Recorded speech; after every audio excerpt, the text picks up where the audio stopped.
Hello guys, അപ്പോൾ ഇന്ന് funny കണ്ടതല്ല, ഒരു ഇൻഫോർമേറ്റീവ് വീഡിയോ ചെയ്യാമെന്ന് വിചാരിച്ചു. ഫസ്റ്റ് ഓഫ് ഓൾ, ഇതൊരു ബ്രാൻഡ് പ്രൊമോഷൻ വീഡിയോയോ അല്ലെങ്കിൽ കൊളാബറേഷൻ വീഡിയോ ഒന്നും അല്ല. 9 മാസമാണ് നോമ്പ് കാലമാണ് അല്ലേ. അപ്പോൾ അതുമായി ബന്ധപ്പെട്ട വീഡിയോ ആണ്. നമ്മുടെ എന്താ വിഷയം? പാരസിറ്റമോൾ. ഈ ജലദോഷപ്പനി നമുക്ക് എപ്പോഴും വരാമല്ലോ.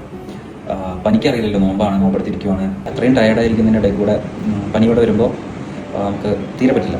അപ്പോൾ പനി നമ്മൾ യൂഷ്വലി കഴിക്കുന്ന പാരസിറ്റമോൾ 650 അല്ലെങ്കിൽ 500 ടാബ്ലറ്റ് അല്ലേ. അപ്പോൾ അത് നമുക്ക് അറിയാം, ഒരു 4-6 മണിക്കൂർ കഴിയുമ്പോഴേക്കും അതിൻ്റെ എഫക്റ്റ് ചെയ്യുന്നു. പാരസിറ്റമോൾ ബൈലയേർഡ് സസ്റ്റൈൻ റിലീസ്, അതായത് സസ്റ്റൈൻ റിലീസ് അല്ലെങ്കിൽ കൺട്രോൾ റിലീസ് അല്ലെങ്കിൽ എക്സ്റ്റൻഡ് റിലീസ് എന്ന് പറഞ്ഞിട്ടുള്ള ടൈപ്പ് ഓഫ് ടാബ്ലറ്റ്സ് ഉണ്ട്.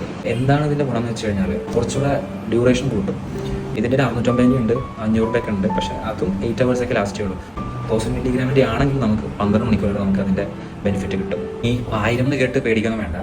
ഈ 1000 ഒറ്റയടിക്ക് ഒന്നാകെ അബ്സോർബ് ചെയ്യുന്നില്ല. അതായത് ഒരു ഭാഗം സാധാ കഴിക്കുന്ന പാരസിറ്റമോൾ പോലെ ഇൻസ്റ്റൻ്റ് ആയിട്ട് എഫക്ട് ചെയ്യും. ബാക്കി വരുന്ന ഭാഗം പതിയെ ബോഡിയിൽ ഇങ്ങനെ റിലീസ് ചെയ്യും. കണ്ടോ, 2 കളറാണ് യൂഷ്വലുള്ള പാരസിറ്റമോൾ. ഇത് 1000 ഗുളിക കഴിക്കാൻ പ്രൊമോട്ട് ചെയ്യുന്നതല്ല. 650 കഴിച്ചിട്ട് പനി വരുന്നില്ലെങ്കിൽ അത് മതി. പിന്നെ പാരസിറ്റമോൾ ഒരു ദിവസം 3 ഗ്രാം വരെ നമുക്ക് സേഫ് ആയിട്ട് കഴിക്കാം. അപ്പോൾ നമ്മൾ 650 4 ഗുളിക കഴിക്കുകയാണെങ്കിൽ 2600. ഇത് അത്ര പോലും ഇല്ല, 2000 ഉള്ളൂ. പിന്നെ പനി 3 ദിവസത്തിൽ കൂടുതൽ പോവുകയാണെങ്കിൽ നമ്മൾ വെച്ചുകൊണ്ടിരിക്കരുത്. നിർബന്ധമായിട്ടും ഡോക്ടർമാരെ കാണിക്കണം, കാണിക്കാതിരിക്കരുത്.